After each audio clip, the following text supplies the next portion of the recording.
The rain had stopped, but the streets were still wet when 14-year-old Jake stepped off the city bus. He looked up at the tall glass building in front of him, its windows reflecting the gray afternoon sky. This was nothing like his neighborhood. Here, everything was clean and shiny. The sidewalks didn't have cracks and there wasn't any trash blowing around. Jake had been saving his lunch money for 3 weeks just to afford the bus ride downtown. His grandmother had always told him stories about the fancy piano stores in the city center, places where they had instruments that cost more than most people's cars. She would describe them with such detail that Jake felt like he had been there himself, even though he had never left his own neighborhood. The Steinway Piano Gallery stood before him like a palace made of glass and marble. Through the huge windows he could see the most beautiful pianos he had ever laid eyes on. They gleamed under the bright lights inside, their surfaces so polished they looked like mirrors. Jake had only seen pianos like these in videos on his phone or in old movies his grandmother used to watch. He pushed open the heavy glass door and immediately felt like he had entered a different world. The air was cool and clean, with a faint smell of wood polish and leather. His old sneakers, still damp from the morning rain, squeaked against the marble floor with each step. The sound seemed to echo through the entire showroom, making him feel even more out of place. Jake had worn his best clothes today, which wasn't saying much. His jeans were clean but faded, with a small hole near the knee that his mother had tried to patch. His t-shirt was too big for him, handed down from his older brother who had grown out of it years ago. He had tried to comb his hair down, but it still stuck up in places where the cowlick always won the battle. The showroom was like a museum, but instead of paintings on the walls, there were pianos everywhere. Grand pianos, upright pianos, even some small digital ones tucked into corners. Each one had a little card next to it with numbers that made Jake's eyes widen. Some of these pianos cost more than his family had ever seen in their entire lives. But it was the piano in the center of the room that took his breath away. It was a concert grand piano, black and shiny, sitting under a spotlight like it was the star of a show. The lid was open, revealing the strings inside that looked like they were made of gold. Jake had never seen anything so beautiful in his life. A few well-dressed customers moved quietly around the showroom. They looked like they belonged here, with their expensive clothes and confident way of walking. One woman was running her fingers along the edge of a baby grand piano while talking quietly to a salesperson. A man in a suit was sitting at another piano, playing soft melodies that floated through the air like whispers. Jake felt very small in this place. Back home, he was just a regular kid who went to school and helped his mother with groceries. But here, surrounded by all this luxury, he felt like he was from a different planet. He wondered if he had made a mistake coming here. Then he remembered his grandmother's words. She had always told him that music didn't care where you came from or what you wore. Music only cared about what was in your heart and what you could do with your hands. She had taught him that on their old keyboard at home, the one with keys that stuck and didn't make sound when you pressed them.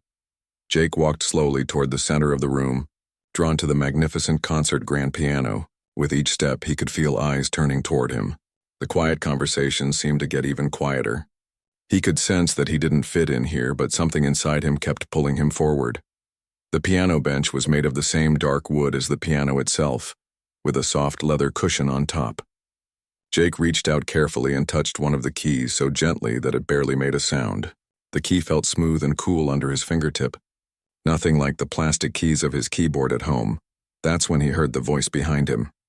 "Excuse me, young man." Jake turned around to see a tall man in an expensive suit walking toward him. The man's shoes clicked against the marble floor with authority. His hair was perfectly combed and his tie was straight and clean. Everything about him screamed money and importance. This was Richard Pemberton, the gallery manager. He had been watching Jake from the moment the boy walked in, and he didn't like what he saw.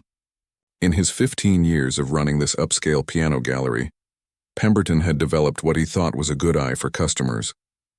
He could spot the serious buyers from across the room, and he could also spot the troublemakers. And in his mind, this kid was definitely trouble. Pemberton had worked hard to build the reputation of his gallery.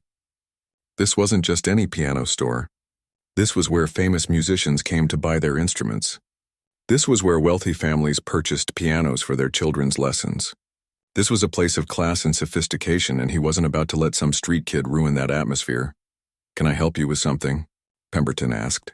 but his tone made it clear that helping wasn't really what he had in mind. Jake looked up at the tall man and felt his stomach tighten with nervousness. "I was just looking at the pianos, sir. They're really beautiful." "Yes, they are," Pemberton replied, crossing his arms over his chest. "And they're also very expensive. These aren't toys, you know. They're serious musical instruments for serious musicians." The way he said it made Jake feel even smaller than before, but he had come too far to give up now. He had saved his lunch money, taken 2 buses, and walked 6 blocks in the rain.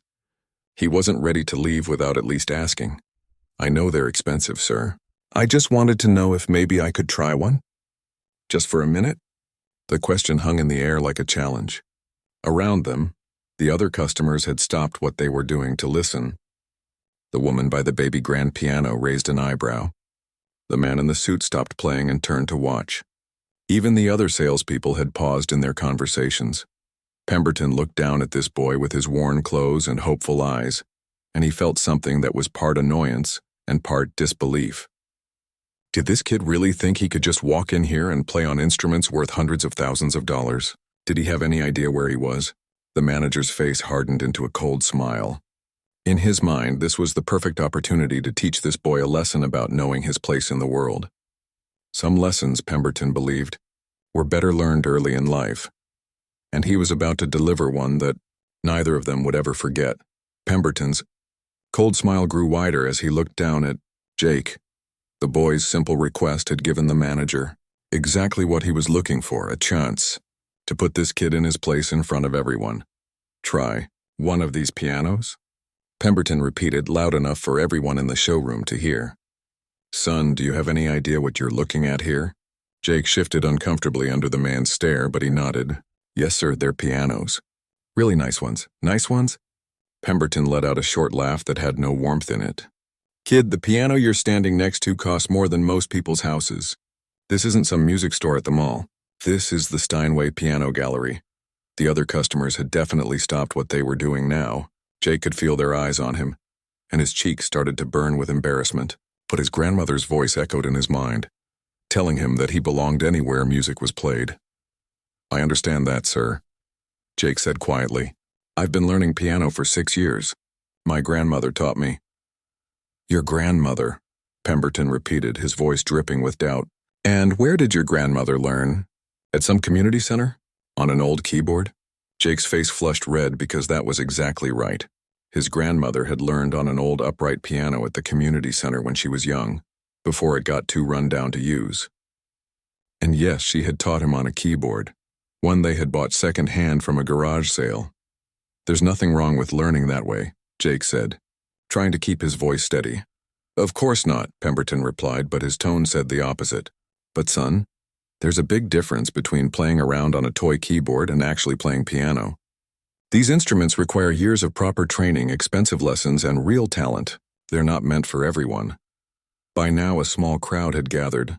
The woman who had been looking at the baby grand piano stepped closer, her designer purse clutched in her manicured hands. The man in the suit had turned completely around on his bench to watch the scene unfold. 2 other salespeople had appeared from the back of the store, drawn by the sound of their manager's voice. Jake looked around at all the faces staring at him. Some looked curious, others seemed annoyed by the interruption. A few looked sorry for him, which somehow felt worse than the annoyed ones. "I know I don't have expensive lessons," Jake said, his voice getting stronger despite his embarrassment. "But my grandmother was a really good teacher. She showed me everything she knew." "I'm sure she did her best," Pemberton said with fake sympathy. "But playing piano isn't just about learning a few songs. It takes proper technique, music theory, years of practice on quality instruments. You can't just walk in here and expect to play on professional-grade pianos."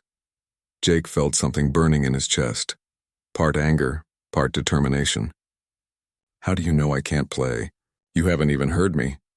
The question caught Pemberton off guard for just a moment. Then his smile returned colder than before.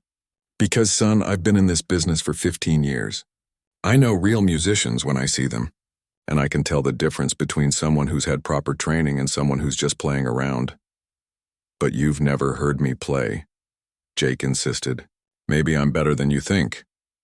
Pemberton looked around at his audience, clearly enjoying the attention. "Tell you what, kid, I'll make you a deal. I'm so confident that you can't really play piano, real piano, not just plinking around on some broken keyboard, that I'll make you a promise." He paused dramatically, making sure everyone in the showroom was listening. "If you can sit down at that piano and actually play something, really play, not just hit some random keys, I'll get down on my knees right here in front of everyone." The crowd murmured with surprise. Someone in the back let out a small gasp. The woman with the designer purse shook her head disapprovingly, but she didn't leave. If anything, more people seemed to be gathering to see what would happen next. "But when you can't play," Pemberton continued, "when it becomes obvious that you're just a kid who wandered in here from the street, you'll leave quietly and not bother my customers anymore. Deal?" Jake's heart was pounding so hard he could hear it in his ears. The manager was giving him exactly what he had asked for, a chance to play one of these beautiful pianos. But he was also setting him up to fail in the most humiliating way possible. Jake thought about his grandmother, who had spent countless hours teaching him on their old keyboard. She had shown him how to read music, how to make his fingers move independently, how to put feeling into every note. She had taught him pieces by heart because they couldn't afford to buy sheet music. She had made him practice scales until his fingers ached, always telling him that someday he would play on a real piano. "What's it going to be, son?" Pemberton asked, clearly confident in his victory. "Ready to admit you're in over your head?" Jake looked at the beautiful concert grand piano, then back at the manager's smug face. Around them, people were pulling out their phones. Someone was definitely going to record whatever happened next. "If I play something really good," Jake said slowly, "you'll really get on your knees?" "Kid, I'll kneel right here on this marble floor," Pemberton declared loudly. "Because there's no way, absolutely no way, that someone like you could make real music on a $200,000 instrument." The number made Jake dizzy. $200,000. His family's apartment probably wasn't worth that much. His mother worked 2 jobs and still struggled to pay the bills. The idea that he was about to touch something worth more money than he had ever imagined was terrifying. But his grandmother's words came back to him one more time. She had always said that the value of music wasn't in how much the instrument cost. It was in the heart of the person playing it. "Okay," Jake said quietly. "What was that?" Pemberton cupped his ear dramatically. "I said okay," Jake repeated louder this time. "I'll play something for you." The crowd pressed closer. Phones were definitely out now, recording everything. Jake could see the little red lights that meant the cameras were running. Whatever happened next was going to be captured forever. Pemberton stepped back with a theatrical bow, gesturing toward the piano like he was introducing the main act at a circus. "Ladies and gentlemen, this young man thinks he can play our finest concert grand piano. Let's see what 6 years of lessons from Grandma can do." A few people in the crowd chuckled.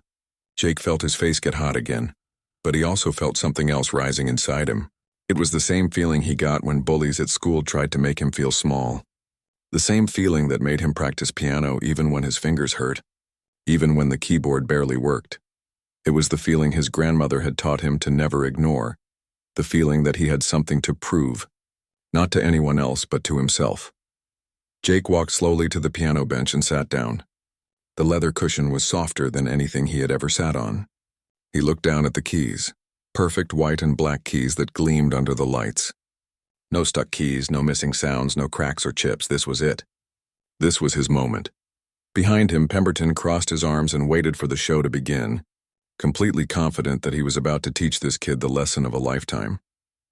Jake sat at the piano bench, his hands trembling slightly as he placed them above the keys. The showroom had gone completely silent. Even the soft background music that usually played had been turned off. All he could hear was the sound of his own breathing and the quiet hum of the air conditioning. He looked down at the keyboard and for a moment, panic set in. These keys looked different from his old keyboard at home. They were wider, more perfectly spaced, and they seemed to glow under the bright showroom lights. What if he couldn't play on something so different? What if his grandmother's lessons hadn't prepared him for this? Behind him, he could hear Pemberton shifting impatiently. "Take your time, son," the manager said with fake kindness. "Although I should mention that we do close at 6 and our customers have other places to be." A few people in the crowd chuckled at this, and Jake felt his cheeks burn again. He closed his eyes and tried to remember what his grandmother always told him before he played. "Don't think about the people watching, Jackie. Don't think about making mistakes. Just think about the music. Let it flow through you like water through a river. When he opened his eyes again, Jake knew exactly what he was going to play. It was a piece his grandmother had taught him in the last month before she got sick. She had saved up for weeks to buy the sheet music, and she had been so excited to teach it to him. "This is special music, Jackie," she had said, her voice weak, but her eyes bright. "This is what real piano playing sounds like. This is Chopin." Jake positioned his hands over the keys and took a deep breath. Then very gently he pressed down on the first key. The sound that came out was nothing like anything he had ever heard before. On his keyboard at home, the notes always sounded a little flat, a little artificial, but this piano sang. The single note filled the entire showroom with rich, warm sound that seemed to come from everywhere at once. Jake played the opening notes of Chopin's Ballad No. 1 in G minor, and immediately he knew something magical was happening. His fingers remembered exactly where to go, but now they had an instrument that could actually express what he was feeling. Every touch created sound that was fuller and more beautiful than he had ever imagined possible. The first few measures were soft and gentle, like a conversation between old friends. Jake's nervousness began to melt away as the familiar melody flowed from his fingers. This was the music his grandmother had loved so much. This was what she had dreamed of hearing him play on a real piano. Behind him, the murmur of conversation died completely. Someone's phone dropped, and Jake heard it clatter on the marble floor, but no one moved to pick it up. As the piece developed, Jake's confidence grew. His fingers moved across the keys with increasing assurance, finding every note exactly where it was supposed to be. The piano responded to his touch like it was alive, creating soft whispers when he played gently and bold declarations when he pressed harder. Pemberton's smug expression had already begun to change. His arms, which had been crossed confidently over his chest, slowly dropped to his sides. His mouth, which had been curved in a mocking smile, fell open in surprise. "That's impossible," he whispered to himself. But Jake was just getting started. The piece moved into its more complex sections, where his left hand had to play intricate bass lines while his right hand danced through complicated melodies. This was the part that had taken him months to learn, where his grandmother had made him practice the same measures over and over until his fingers moved without his brain having to think about it. On the concert grand piano, every note rang out with perfect clarity. The bass notes rumbled deep and rich, while the high notes sparkled like stars. Jake had never heard his own playing sound so clear, so professional, so real. The woman with the designer purse had her hand over her mouth in shock.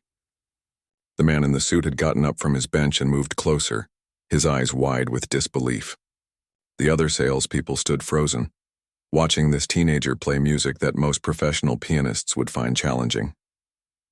As Jake moved through the middle section of the piece, his whole body began to sway with the rhythm. This wasn't just technical playing anymore. This was music making at its highest level. He wasn't just pressing keys in the right order. He was telling a story, painting pictures with sound, expressing emotions that didn't have words. His grandmother had always told him that this piece was like a conversation between hope and sadness, between dreams and reality. Now, playing it on this magnificent instrument, Jake finally understood what she meant. The piano let him express all of those feelings in ways his old keyboard never could. Pemberton took a step backward, then another. His face had gone pale, and he was shaking his head slowly as if he couldn't believe what he was hearing. "This can't be happening," he muttered. "This is impossible," but it was happening. Jake's fingers moved with impossible precision through passages that required years of training to master. His timing was perfect, his touch was expressive, and his understanding of the music was deep and mature. The piece built toward its dramatic CISO climax, and Jake felt himself becoming one with the instrument. Every key seemed to respond to his thoughts before his fingers even touched it. The piano wasn't just making sound anymore, it was singing, crying, laughing, and telling stories all at the same time. Other people in the showroom had stopped what they were doing and gathered around to listen. A couple who had been looking at upright pianos in the corner had walked over with amazed expressions.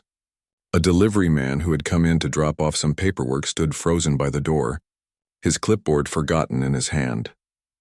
As Jake played the most technically difficult section of the piece, his fingers flying across the keys in patterns that looked almost impossible, someone in the crowd whispered, "Oh my God." Pemberton was no longer standing confidently behind Jake. He had backed up against one of the other pianos, gripping its edge with white knuckles, His carefully styled hair was beginning to look messy, and there were beads of sweat on his forehead. The music swirled through the showroom like a living thing, touching everyone who heard it. This wasn't just a teenager playing piano.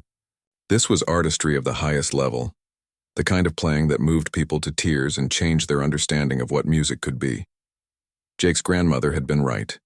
The value of music wasn't in how much the instrument cost or where you learned to play. It was in the soul of the musician and their connection to something bigger than themselves. As the piece moved toward its conclusion, Jake felt his grandmother's presence with him as strongly as if she were sitting right there on the bench beside him. He could almost hear her voice encouraging him, telling him he was doing beautifully, reminding him that this moment was what they had worked toward together. The final section of the ballad began, and Jake poured everything he had into it. Every lesson his grandmother had given him, every hour of practice on their broken keyboard, every dream they had shared about someday playing on a real piano, it all flowed through his fingers and into the magnificent instrument. Behind him, Pemberton was now gripping the piano so hard his knuckles had turned white. His mouth was hanging open and his eyes were fixed on Jake's hands in complete disbelief. The manager had made a promise, and deep down he was beginning to realize that he was going to have to keep it. The final notes approached, and Jake played them with such beauty and power that several people in the crowd began to cry. The sound filled every corner of the showroom, echoing off the marble floors and glass walls, creating a moment of pure musical magic that none of them would ever forget. As the last note faded into silence, Jake lifted his hands from the keys and sat perfectly still, hardly believing what had just happened. He had done it. He had really done it. Behind him, he could hear Pemberton's ragged breathing and the complete silence of a crowd that had just witnessed something extraordinary. For a moment that seemed to last forever, the showroom remained completely silent. Jake sat at the piano bench with his hands still hovering over the keys, hardly daring to breathe. The last notes of the Chopin piece seemed to hang in the air like golden threads, slowly fading but leaving something permanent behind. Then from somewhere in the crowd came the sound of slow clapping. It was the man in the suit, the one who had been playing piano when Jake first walked in. His applause was soft at first, almost reverent, but it grew stronger as others joined in. The woman with the designer purse was crying. Actual tears were rolling down her cheeks, and she didn't seem to care that her expensive makeup was smearing. She clapped with her hands high above her head, like she was at the opera. The delivery man by the door started clapping so enthusiastically that his clipboard fell to the floor with a loud crash, but he didn't even notice. One of the young salespeople was shaking her head in amazement while she applauded, and her colleague next to her was wiping his eyes with his sleeve. But Jake wasn't looking at any of them. He was looking at Pemberton. The manager stood frozen against the other piano, his face completely white except for two bright red spots on his cheeks. His mouth was still hanging open and his eyes were fixed on Jake with an expression of pure shock. "That's impossible," Pemberton whispered, so quietly that only Jake could hear him over the applause. "That's absolutely impossible." Jake turned around on the bench to face him directly. "You said you'd kneel if I could really play," he said simply. The applause was getting louder now. More people had gathered, drawn by the sound of the music and the commotion. Someone was recording everything with their phone, and Jake could see the little red recording light blinking steadily. Pemberton looked around at all the faces staring at him expectantly. His carefully maintained image as the sophisticated gallery manager was crumbling around him. He had made a promise in front of all these people, spoken with absolute confidence that this street kid could never produce real music on his precious pianos. He had been wrong. Completely, embarrassingly, undeniably wrong. "I don't understand," Pemberton stammered. "Where did you learn to play like that?" "That was Chopin. That was professional level playing. That was my grandmother's favorite piece," Jake said, his voice steady despite the emotion in his eyes. "She taught it to me before she died." The words hit the room like a physical blow. Several people in the crowd made soft sounds of sympathy, and the woman with the designer purse started crying even harder. "Your grandmother?" Pemberton repeated weakly. Jake nodded, still sitting at the piano bench. "She learned to play when she was young, but she never got to finish her training. Her family didn't have money for lessons, and back then, well, things were different for people who looked like us." He gestured toward his own dark skin. and several people in the crowd nodded knowingly. She worked cleaning offices at night so she could practice on an old piano at the community center during the day, Jake continued. But the piano got too broken to use, and she never got to play on a real one again. She spent her whole life dreaming about instruments like this one. Pemberton's legs seemed to give out slightly, and he leaned more heavily against the piano behind him. She bought an old keyboard at a garage sale when I was 8, Jake went on. Half the keys didn't work and it sounded terrible, but she taught me everything she knew. Every day after school, we'd sit together and she'd show me how to make music, even on that broken old thing. The showroom was completely quiet now except for Jake's voice and the soft sounds of people crying. She used to tell me stories about places like this, Jake said, looking around at the beautiful pianos. She'd describe the sound of real piano strings, the feel of weighted keys, the way the music would fill a room. She made me promise that someday I'd play on a real piano, the way she never got to. Jake's voice cracked slightly on the last words, and he had to stop for a moment to compose himself. She died 6 months ago, he said quietly. Cancer. But before she went, she made me promise that I wouldn't let anyone tell me I wasn't good enough. She said music doesn't care where you come from or what you look like or how much money you have. Music only cares about what's in your heart. By now there wasn't a dry eye in the place. Even some of the men in the crowd were wiping their faces and trying to hide their tears. Pemberton was staring at Jake like he was seeing him for the first time. This wasn't just some street kid who had wandered into his gallery. This was a young man carrying his grandmother's dreams, honoring her memory, and proving that talent and dedication could overcome any obstacle. I saved my lunch money for 3 weeks to afford the bus ride here, Jake continued. I've been wanting to play on a real piano ever since she died to see if I could make the kind of music she always dreamed about. I guess now I know. He turned back to the piano and played a few soft notes, just touching the keys gently. Even those simple sounds were beautiful beyond words. Your grandmother, Pemberton said, his voice hoarse. What was her name? Dorothy, Jake replied. Dorothy Williams. She would have been 73 next month. Pemberton closed his eyes and took a shaky breath. When he opened them again, they were filled with tears. Jake, he said, and it was the first time he had asked for the boy's name. I owe you an apology. A huge apology. The crowd watched in fascination as this proud, arrogant man struggled with his emotions and his prejudices. I made assumptions about you the moment you walked in here, Pemberton continued. I saw your clothes, I saw where you came from, and I decided I knew everything about you. I was wrong. I was completely, horribly wrong. He pushed himself away from the piano he had been leaning against and took a step toward Jake. I made you a promise, he said, his voice getting stronger, and I'm a man who keeps his promises. The crowd held its breath as Pemberton looked around the showroom one more time. This was his domain, his kingdom, the place where he had built his reputation as someone who could spot talent and quality from across the room, and he had just been proven completely wrong by a 14-year-old boy with a broken keyboard and a grandmother's love. Slowly, deliberately, Richard Pemberton lowered himself to his knees on the marble floor of his own gallery. The crowd erupted in applause again, but this time it was different. This wasn't just appreciation for Jake's playing. This was recognition of something much deeper, the moment when pride gave way to humility, when prejudice was replaced by respect. When a powerful man admitted he had been wrong. Pemberton knelt there for a long moment, his expensive suit creasing against the cold marble, his perfectly styled hair falling forward over his face. He looked up at Jake with tears in his eyes. Your grandmother would be proud, he said simply. And Jake, sitting at the beautiful piano he had only dreamed of playing, finally began to cry too. But these weren't tears of sadness or humiliation. These were tears of triumph, of vindication, of a promise kept to someone who could no longer hear the music but whose love had made it all possible. The applause continued, and more people kept arriving to see what was happening. The video was already being shared online, spreading the story of the boy, the piano, and the manager who learned that talent has nothing to do with where you come from. As Pemberton slowly rose to his feet, wiping his eyes and trying to straighten his rumpled suit, he knew that this moment had changed everything, not just for Jake but for himself as well. He had work to do. 3 days after the incident at the piano gallery, Jake's life had turned completely upside down. The video of his performance had gone viral overnight, with millions of views and thousands of comments from people around the world. His phone, an old model that barely worked most of the time, was buzzing constantly with notifications he didn't understand. But the most surprising change wasn't the internet fame.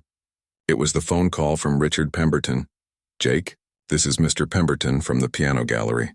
I wonder if you could come back in today. There are some people I'd like you to meet." Jake had been hesitant. The memory of being humiliated in front of all those people was still fresh, even though it had ended well. But something in Pemberton's voice was different now. The coldness was gone, replaced by what sounded like genuine excitement. When Jake walked into the gallery that afternoon, he couldn't believe what he saw. Pemberton was there, of course, but he wasn't alone. Sitting around the same concert grand piano where Jake had played were 3 adults he didn't recognize, all looking at him with intense interest. "Jake," Pemberton said, and his smile was nothing like the fake one from before. This one reached his eyes. "I'd like you to meet some friends of mine." The introductions that followed made Jake's head spin. Dr. Patricia Chen was a professor from the local conservatory. Miguel Rodriguez was a talent scout who worked with young musicians across the country, and David Park was something called an artist representative, though Jake wasn't entirely sure what that meant.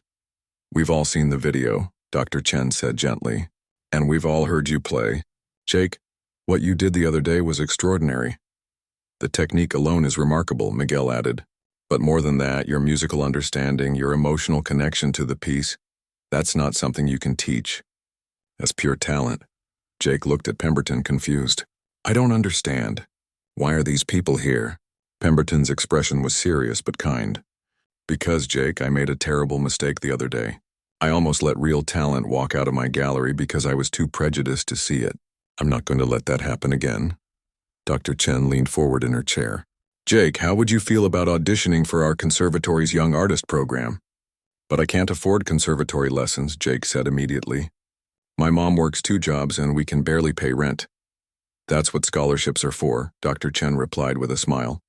"Full scholarships for students who show exceptional promise. And Jake, you show more than promise. You show genius."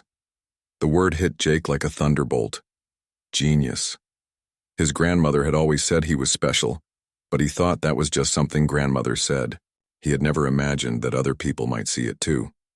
Over the next hour, the adults explained things that seemed too good to be true. There were programs for gifted young musicians. There were scholarships that covered not just lessons but instruments, sheet music, even living expenses. There were opportunities to perform with orchestras, to study with master teachers, to travel the world sharing music.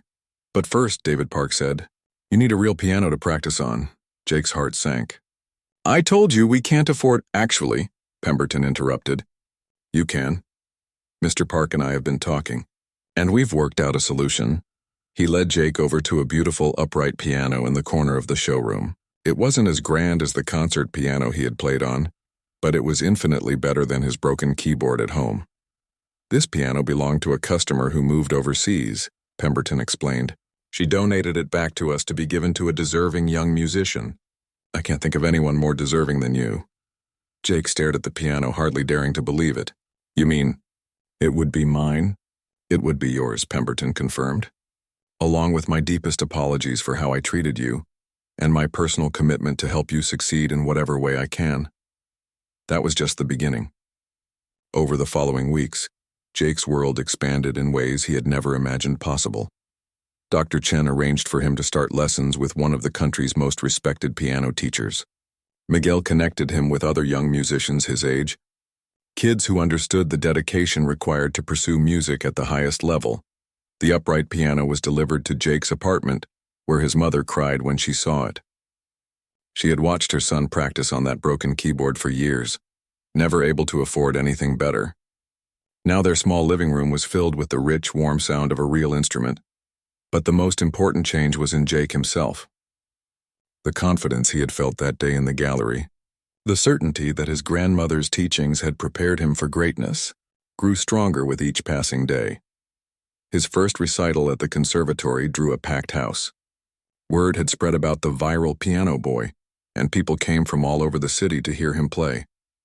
Jake performed the same Chopin piece that had changed his life, but this time it was even more beautiful. Months of proper instruction had refined his technique, but the heart that his grandmother had nurtured remained unchanged. Pemberton was in the front row that night, applauding louder than anyone. 2 years later, Jake won the National Young Artist Competition, earning him the opportunity to perform with major orchestras across the country. The prize also included a cash award that allowed his mother to quit one of her jobs and go back to school herself. By the time Jake turned 18, he had performed at Carnegie Hall, recorded his first album, and been accepted to study with legendary piano teachers in Europe. The scholarship offers came from conservatories around the world, each one trying to attract the young man who had become a sensation in the classical music world. But Jake never forgot where it all started. Every few months he would visit the Steinway Piano Gallery, not as the scared 14-year-old who had once been turned away, but as a rising star in the music world. Pemberton always greeted him like family, and they would often spend hours talking about music, about dreams, and about how wrong first impressions could be. On one of these visits, Jake found Pemberton training a new salesperson, a young woman who had just started working at the gallery. "Remember," Pemberton was telling her, "never judge a customer by their appearance. You never know who might walk through that door." I learned that lesson the hard way from a very special young man. He saw Jake approaching and smiled. "Speak of the devil. Jennifer, I'd like you to meet Jake Williams, one of the finest pianists of his generation." Jake laughed and shook the woman's hand. "Mr. Pemberton likes to exaggerate. I'm just someone who loves to play piano." "Don't let him fool you," Pemberton said. "This young man taught me that talent doesn't have a dress code, and he kept me honest when I needed it most." As Jake sat down at the same concert grand piano where his life had changed, he thought about his grandmother. Dorothy Williams had never lived to see him perform at Carnegie Hall or sign recording contracts. But her love, her patience, and her unwavering belief in his potential had made it all possible. He began to play softly, just a simple melody that his grandmother had taught him years ago. It wasn't a famous piece by a classical composer. It was just a song she had learned as a child, something she used to hum while she cooked dinner or folded laundry, but played on this magnificent instrument. Filled with all the love and gratitude in Jake's heart, it sounded like the most beautiful music in the world. Pemberton listened with tears in his eyes, remembering the day when he had almost missed witnessing greatness because he was too blinded by his own prejudices to see it. Jake finished the simple melody and looked up at his unlikely mentor and friend. "Thank you," he said simply, "for keeping your promise." "Thank you," Pemberton replied, "for keeping yours." Outside, the city bustled with its usual energy. Inside the gallery, surrounded by beautiful instruments and filled with the echoes of music, two people who had started as adversaries sat together in comfortable silence, both changed forever by the power of keeping promises and the magic that happens when talent meets opportunity. Jake's story spread far beyond the music world. It became a symbol of how quickly life can change when people are willing to look past their assumptions and give others a chance. The video of his first performance at the gallery was still shared regularly, often with captions about not judging others and recognizing that extraordinary things can come from the most unexpected places. And in a small apartment across town, where an upright piano sat in the place of honor in the living room, Jake's mother would sometimes play the simple melodies her son had taught her, thinking about how proud Dorothy would be of the legacy she had left behind. Music really didn't care where you came from. It only cared about what was in your heart, and Jake's heart, shaped by his grandmother's love and strengthened by his own determination, had enough music in it to last a lifetime.